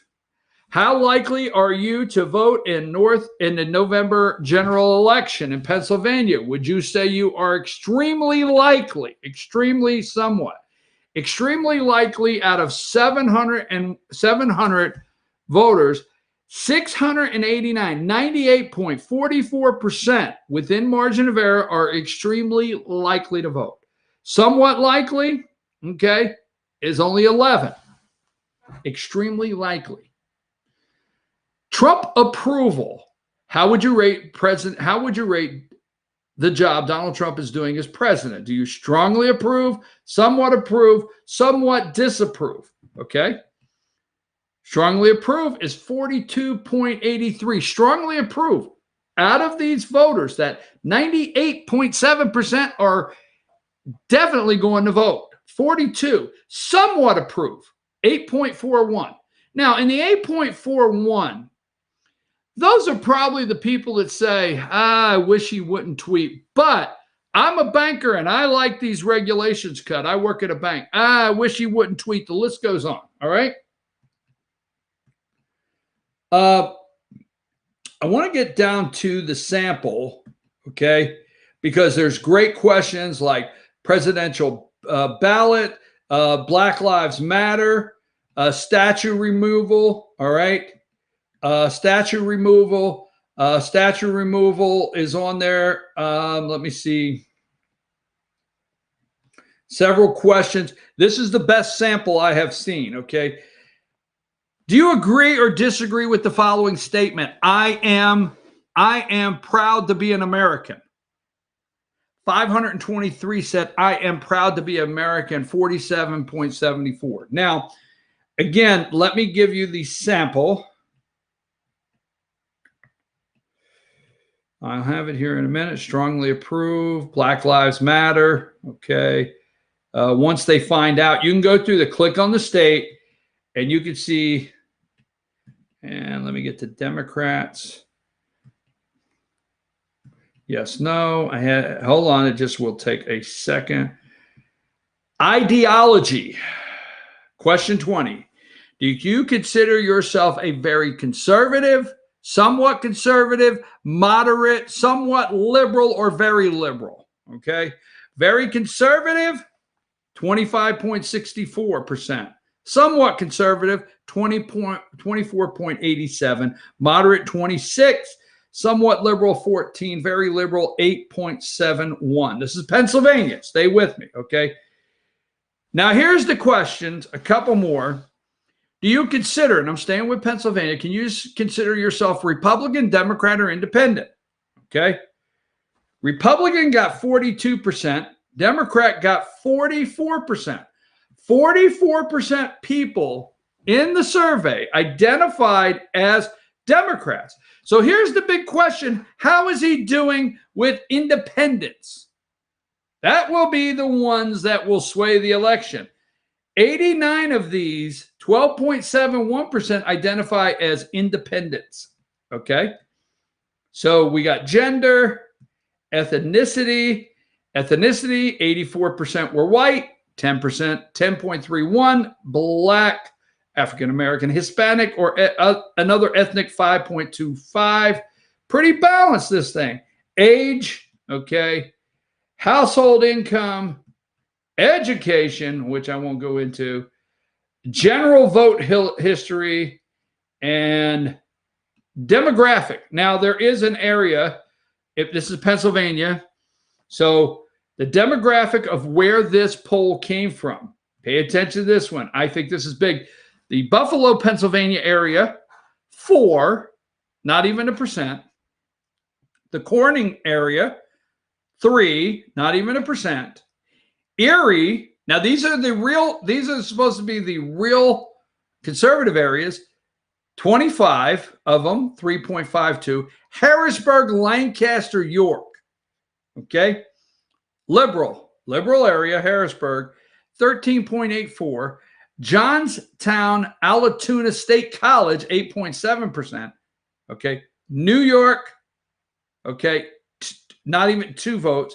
Philadelphia, 36.2% came out of Philadelphia, and 26.47 came out of Pittsburgh. All right. The sample is over 50% between the two most liberal parts of the state. I'm your host, BKP. We're going to take a break. You can review all of this. Now, we come back and play some videos with some foul language. So if you want to say, I'm just saying, be here when we get back. It's open a day at the ballpark, and we're going to let it rip. Take a break.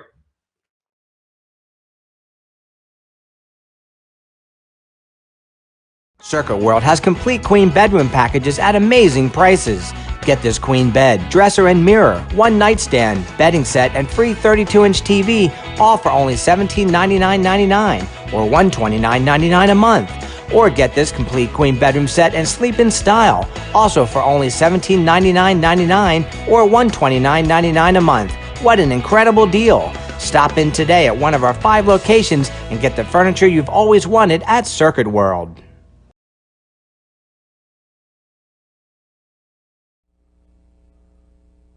Hello, my name's Kevin Johnson. I'm seeking the office of Chief Magistrate Judge on August the 11th.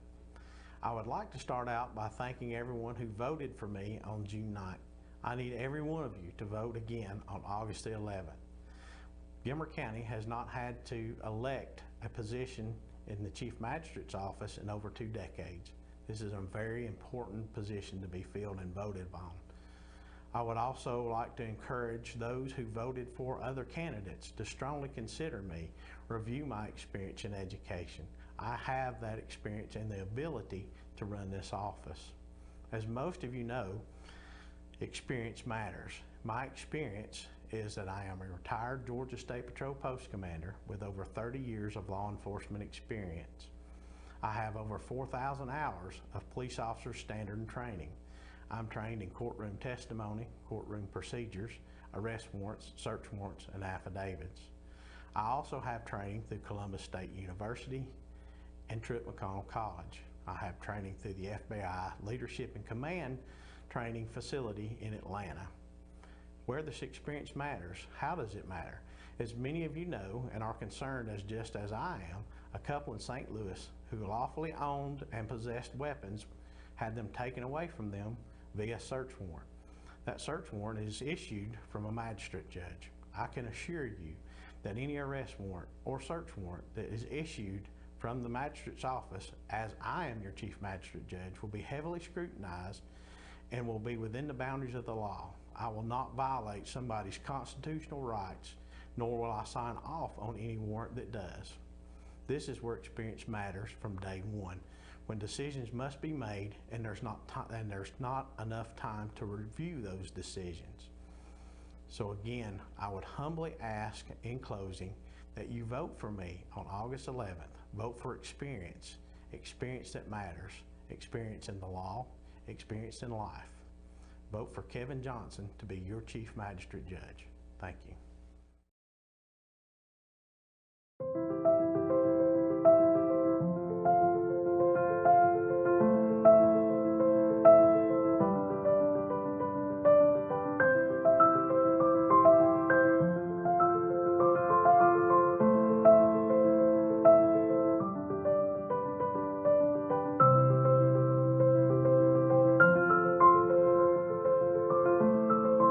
North Georgia Diamond is your source for diamonds in North Georgia. In 1981, Reed Nicholson began selling tires out of an old barn in Mineral Bluff. Little did he know that he had just laid the groundwork for the most trusted names in automotive services in the Blue Ridge area. In 1997, Nicholson Tire Center became what it is today, holding the same values of faith, family, and great customer service. 2 locations to serve you, and the Blue Ridge location is currently expanding to offer fast service and the largest U-Haul provider in Georgia. Nicholson Tire Center, Blue Ridge, and Mineral Bluff.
All right, folks, it's open today at the ballpark. Sorry for a little delay there. It's open today at the ballpark. And I just sent you a video. All right. So baseball, we've seen the Cincinnati Reds take a knee, the San Francisco Giants take a knee. All right. So I want to close up with this. I've only got 15 minutes. And don't leave, because it's important to me. I'm open a day at the ballpark. Very big for me. I love it, but I'm not okay with what Major League Baseball and all of major professional sports has become. So I just sent you a video. I'd like to play that, the one you just got, okay? I'd like to play that to open if you could. It's a World Series video. It's black and white. If you could play that one.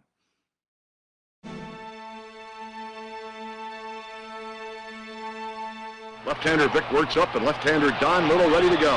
Here's the pitch to Wirtz. Here's a long drive to deep, deep center field. Mays back to the wall. Makes an incredible catch. Turns and fires it in. What a catch by Willie Mays.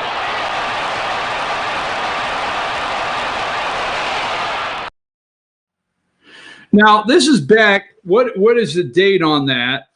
This was not unusual for Willie Mays. This is the 1954 World Series.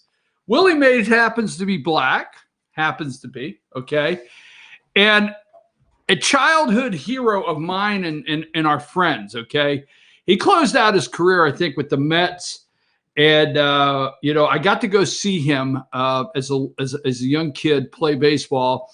But this is 1954, okay?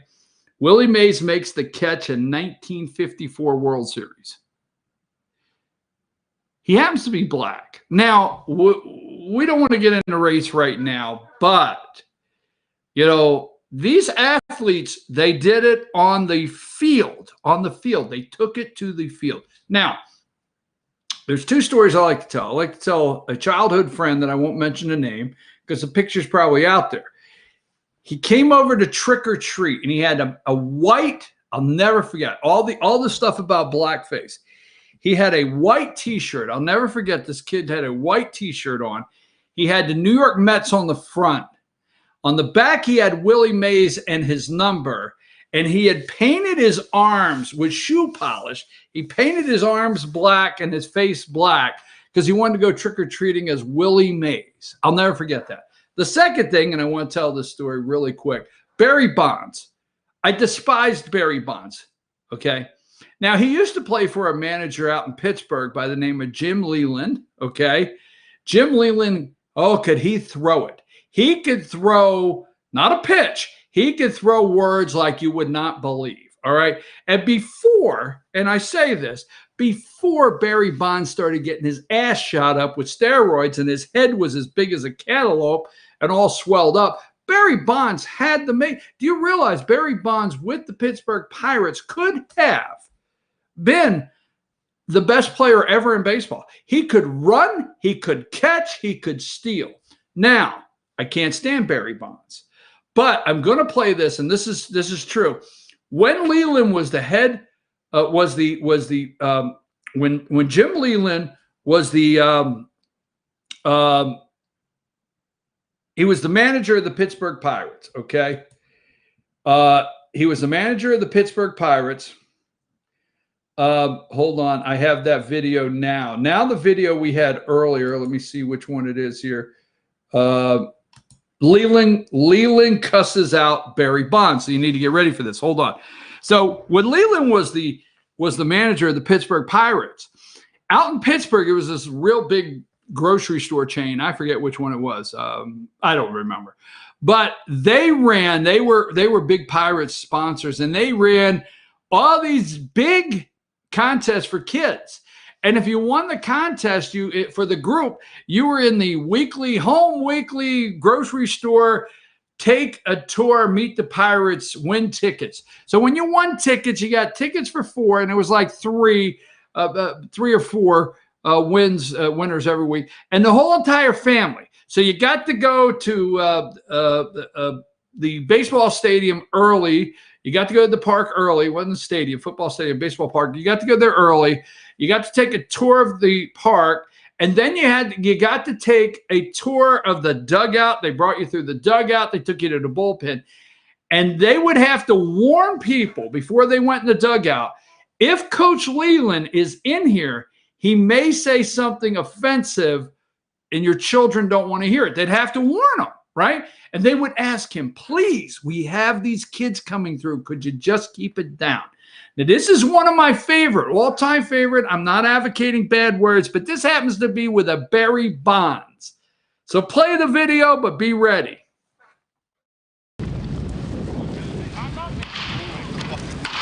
Don't fuck with me. I'm not fucking with nobody. Don't fuck with me, no. I've had enough of this fucking shit.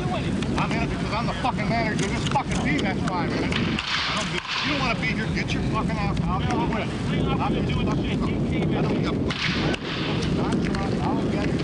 Let everybody know that you're fucking pissed off. So let's get the fucking shit over with right fucking now. I don't want to see it no more or go home. That's fucking fine. That's fucking there for 3 fucking years and I ain't getting. Excuse me, bud.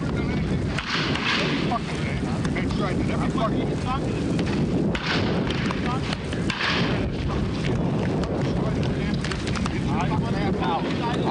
I'm fucking serious. I'm not gonna put this fucking shit up. But I do know one thing. I am the goddamn manager, and I'm going to run this goddamn team. I'm sorry, folks. I warned you. I warned you. I warned you. Nobody, there's not many people in Major League Baseball could let it fly like Jim Leyland. I warned you. I'm sorry. But the best part of that is I'm going to manage this team.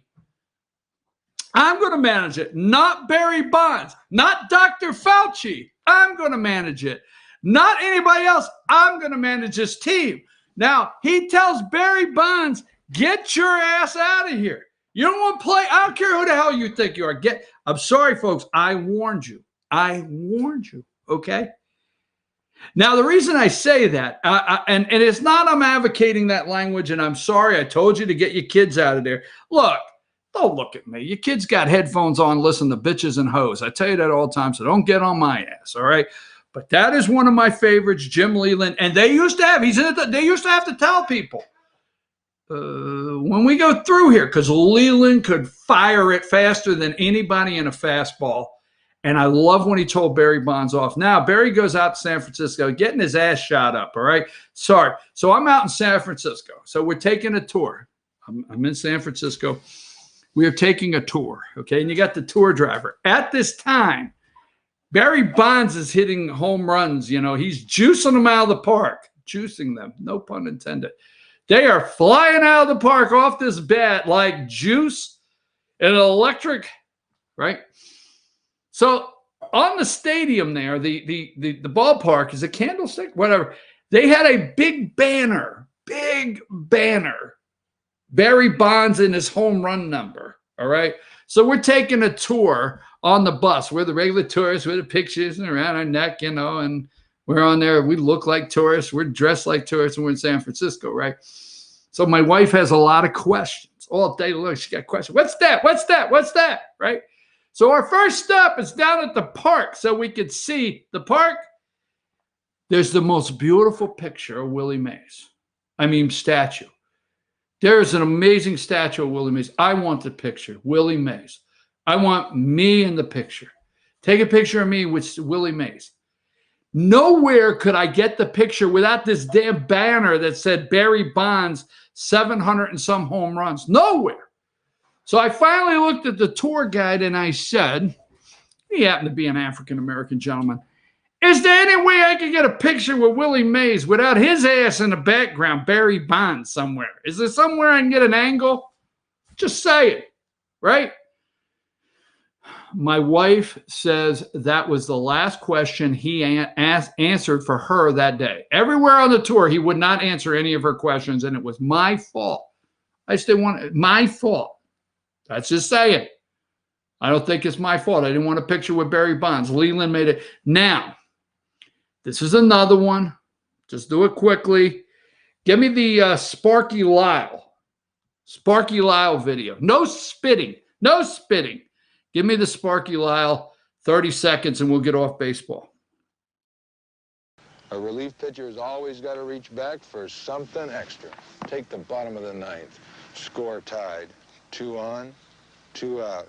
Now the batter thinks I'm going to throw him my hard slider. But I reach back for Levi Garrett chewing tobacco. Taste that fresh Levi Garrett flavor one time, and you'll know why it's one of the fastest growing brands of loose leaf chewing tobacco in the country. It's my brand. Make it yours. Folks, as a kid, being in the stadium, 85,000 fans, Yankee Stadium rocking, vibration in the stadium, the ballpark, vibration there, everybody jumping up and down, and out of the bullpen comes Sparky Lyle. The place comes unhinged. Sparky comes up. He's got a chew this big. I'm not going to tell you how old I am.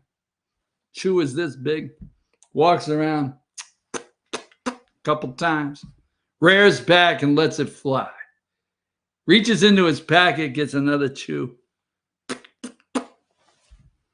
Just saying. Now, I'm not advocating Levi Garrett today. I'm not advocating a loose leaf chew at all. But that's where we went. Remember? As kids, we went and we got Big League Chew. That's when this company came out. Big League Chew. Big League Chew. And it was shredded bubble gum. And it looked like a pack of tobacco. Now, I'm not advocating a loose leaf chew. Damn it. I'm not. I'm just saying. Just saying. Where the hell are we at now? Willie Mays making catches off the wall in the 50s. All right. Boom. All right. Sparky Lyle says it's the bottom of the ninth, 2 on, 2 outs. Oh, my God. I'm pumping. Right? And he comes out. And he's got his loose leaf chew. So this company comes out. I don't even know. Can you buy it anymore? It was called Big League Chew. Big League Chew it was called, right? And every kid, you went up to the ballpark and you got your Big League Chew out and you opened it up and you rolled it up like Levi Garrett. I'm in so much trouble now. You got a big, and you made sure it was like this. Okay?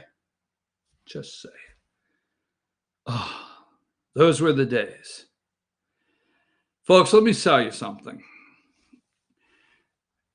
I know, I'm not going to take time here in the last 5 minutes and rag soccer. I'm not going to. Normally I do, but I'm not going to. I'm not going to take time and rag any professional sports, but I'm not going to. But for me, where I grew up, if you ever watched the movie Sandlot, all right, I grew up in a neighborhood, let's just call it 1970, boom, all right? I grew up in a neighborhood of 200 houses. They were just building them. And everybody that moved in had the 4 kids. That was, then it was 4, okay? So if there was a couple girls, you rode your bicycle by their house, kept riding it by. Just saying. If there were guys, you played baseball. So let me just say this. I want to close because it's opening day and I'm getting a little, is it called nostalgic? But you had a Huffy bicycle. And you put your baseball, it's opening day at the park. And you put your baseball glove over the handlebars in the front. Now, it was an accessory. Because with 250 houses, no matter where you rode your bicycle that day, you had to be prepared if a game broke out. Why, if you were riding down the road and all of a sudden there was a game over here, you had to be able to drop your bike, get your glove. Can I play? You got a glove? Sure. What the hell? What kind of question is that? So you had to have a glove on your bicycle in case a game broke out. And this is a true story, right? So we had our baseball glove. We had our baseball. Now, baseballs were 98 cents, okay? So you played baseball until you lost it, all right? And you played baseball till you lost your baseball, all right? And you lost the baseball and you looked and you looked and you looked and you couldn't find it. Or you played baseball till the ball got within the chain length of Dusty. Now, who is Dusty? Dusty is the dog that had a chain to the doghouse that if the ball got within there, he would slobber all over it and you were not getting your baseball back. It was gone. You could see it, but it might as well. You couldn't take a chance. You couldn't divert attention to Dusty over here and the ball coming. Couldn't do it. You could not take that chance. So it was as good as gone. Then you found the 98 cents. This is where we learned about tax. Baseball is where we learned about tax. I'll never forget, right? It's like 3 cents, right, at this time. So we get the 98 cents, which 4 quarters. We find 4 quarters.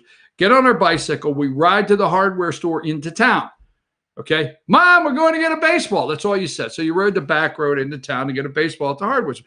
You go in, you get a baseball. It's 98 cents. It's wrapped in cellophane. It's a Wilson baseball, I guess, or a Rawlings. And you go up to the front, and the guy says 101. 101. I mean, you're only 8 years old or whatever. We'll just use that number, 8 years old. 101. What is that? It says 98 cents, the little orange thing that you stamped on there. Tax. What the hell are you talking about? We're 8 years old. Right? So we get the ball for, the guy would forgo the penny, but that's where we learned what tax is. This is a true story. So then we ride back. Now, you had, and then we'd play baseball all afternoon. All right? That's it.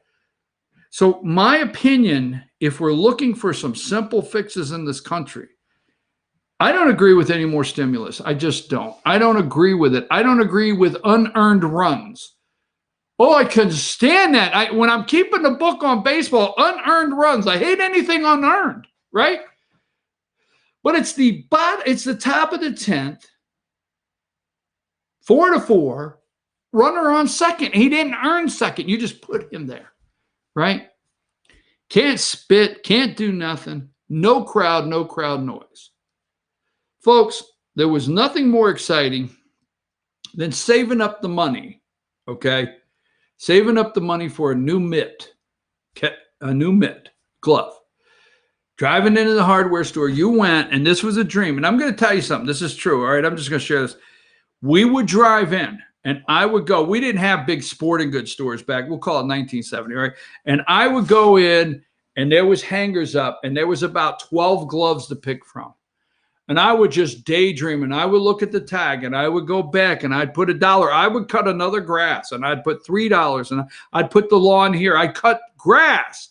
I'd do anything to get $2, put it in a box, and I knew the one I had picked. And when I got enough money, I had to have enough money for the one I had picked and a can of glove oil. It was right below there. It was the most amazing can in the world. It was glove oil, and I got that, and I got the glove oil, and I came home. And I took that glove, and I put that oil in that glove, and I bent the fingers, and I smacked it for hours, not minutes, hours. And then at night, I had it ready, and I put that baseball in the palm of that glove, wrapped it the way I wanted to catch. I would get the catch, I'd wrap it that way, pull a tight belt, and sleep on it. And that's how you broke it in. And those wooden bats. I never forget feeling, you had to have room to swing at the hardware store, feeling that I finally could swing a 31. Folks, I didn't mean to get off on that, but I'm going to tell you something. You want to fix some things in America, get every damn kid a baseball glove, oil it down, and get out there and play catch. Just get out there and play catch. I got to go. I had a lot more to do. I got sidetracked opening day. Jim Leland cussing out Barry Bonds. But they're going to pump the crowd noise in. I got to go. I'll be back tomorrow. Sycamore Crossing, downtown Blue Ridge. Ask the Doc. All-Star Political Panel. Ask the Doc. Who else? North Georgia Senior Living. And then we have a puppy from the Humane Society of Blue Ridge. One of the greatest games I ever watched, pitching duels I ever watched. The Phillies, Steve Carlton, and the Mets, Tom Seaver. We'll be back tomorrow.